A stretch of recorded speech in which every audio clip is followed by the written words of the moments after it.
என்னங்க ஆடுன எல்லாரும் செஞ்சுரி அடிக்கிறீங்கன்ற மாரி நடந்து முடிஞ்ச மேட்ச் தான் வந்து பார்த்தீங்கன்னா, India versus West Indies first test day 2ன்னே சொல்லலாம். எஸ் வந்து பார்த்தீங்கன்னா, சுமன் கில்லும், கே.எல். ராகுலும் நேத்துக்கு அப்படியே வந்து கிரீஸ்ல இருந்தாங்க. அவங்க எப்படி ஆடப் போறாங்க அப்படின்ற மாரி மேட்ச் அகமதாபாத்ல ஆரம்பிச்சது.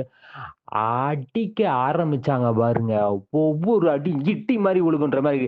கே.எல். கிளாசி ராகுல்ன்ற மாரி வந்து பார்த்தீங்கன்னா, பேருக்கு தகுந்த மாரி வந்து கிளாசிக்கல் ஷாட் ஆடி வந்து பார்த்தீங்கன்னா, அவரு செஞ்சுரிய பதிவு பண்ணிட்டாருன்னே சொல்லலாம்.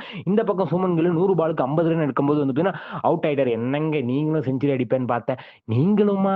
பின்ன வேற யாரு செஞ்சுரி அடிச்சா அப்படின்னு கேட்டீங்கன்னா, துருவ் ஜூரேல் இறங்கி மனுஷன் யோவ் குமரா உனக்கு பாக்ஸிங் தெரியுமாடா? அப்படின்ற மாரி வந்து யோவ் நீ நல்லா ஆடுவியா? செஞ்சுரிலாம் அடிப்பியான்ற அளவுக்கு வந்து பார்த்தீங்கன்னா, 210 பாலுக்கு மனுஷன் வந்து 125 ரன்ன்ற மாரி வந்து வெளுன்னு விளாசி கட்டிட்டாருன்னே சொல்லலாம். அந்த அளவுக்கு வந்து பார்த்தீங்கன்னா, ஒரு சிறப்பான தரமான பேட்டிங்னே சொல்லலாம். அவருக்கு சப்போர்ட் பண்ணும் கே.எல். ராகுல் இருந்திருப்பாருன்னு நாங்களும் எதிர்பார்த்தோம். ஆனா, அந்த மனுஷன் வந்து 100 அடிச்சுட்டு எனக்கு போதும். என் கடமைய நான் செஞ்சுட்டேன். நான் கிளம்புறேன். தம்பி பார்த்துப்பா அப்படி அப்படின்ற மாரி போயிட்டாரு. தம்பிக்கு யாராவது சப்போர்ட் பண்ணுமேன்ற மாரி அதுக்கு தானே நாங்க இருக்கோம் அப்படின்ற மாரி வந்து பார்த்தீங்கன்னா, ரவீந்திர ஜடேஜா வைஸ் கேப்டன் வந்து பார்த்தீங்கன்னா, அவர் பங்குக்கு அவர் பங்குக்கு அவர் பங்குக்கு ஒரு செஞ்சுரி தான் அப்படின்ற அளவுக்கு வந்து பார்த்தீங்கன்னா, அவர் பங்குக்கு ஒரு செஞ்சுரி அடிச்சு வந்து பார்த்தீங்கன்னா, வெறித்தனம் காட்டிட்டாங்கன்னே சொல்லலாம். அப்படியே பார்க்க கண்கோடி வேண்டும் அப்படின்ற அளவுக்கு வந்து பார்த்தீங்கன்னா, சூப்பர்பான பெர்ஃபார்மன்ஸ் பை இந்தியன் டீம்னே சொல்லலாம். செம்ம பேட்டிங் லைனப்.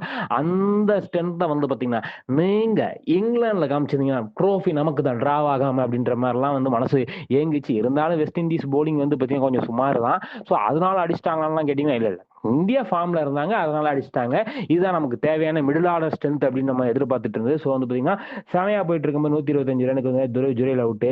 கே.எல். ராகுல் நான் சொன்ன மாரி 100 ரன்னுக்கு அவுட்ன்னு இருக்கும்போது வந்து பார்த்தீங்கன்னா, அதுக்கப்புறம் வாஷிங்டன் சுந்தர் வந்தாரு. அவரும் ஜடேஜாவும் ஆடிக்கிட்டு இருக்காங்க. மேட்ச் வந்து பார்த்தீங்கன்னா, போதும்பா லைட்ஸ் எல்லாம் போகுது. இன்னைக்கு போதும் ஆடுனது. நாளைக்கு மிச்சத்த நீங்க செஞ்சுரி அடிங்க வாஷிங்டன் சுந்தர் அப்படின்ற மாரி அம்பையர் சொல்ல வந்து பார்த்தீங்கன்னா, ஓவராலா 448 அடிக்கிறாங்க 5 விக்கெட்டுக்கு. 286 ரன் லீட் பை இந்தியா இருக்காங்க. எனக்கு டெஃபினட்டா 3வது நாளையும் ஃபுல்லா ஆடி அதுக்கப்புறம் குடுப்பாங்களோ என்னமோன்னு தெரியல. ஒரு 400, 500 டார்கெட் எதிர்பார்க்கலாம். அப்படின்ற மாரி தான் மேட்ச் போயிட்டு இருக்கு. என்ன டார்கெட்டா இருக்கும்? எப்படி போகும்? அப்படின்றத வந்து பார்த்தீங்கன்னா, கமெண்ட் செக்ஷன் சொல்லுங்க. இந்த வீடியோ உங்களுக்கு பிடிச்சா லைக் பண்ணுங்க, ஷேர் பண்ணுங்க. மறக்காம தினமலர் சப்ஸ்கிரைப் பண்ணுங்க. நன்றி. வணக்கம்.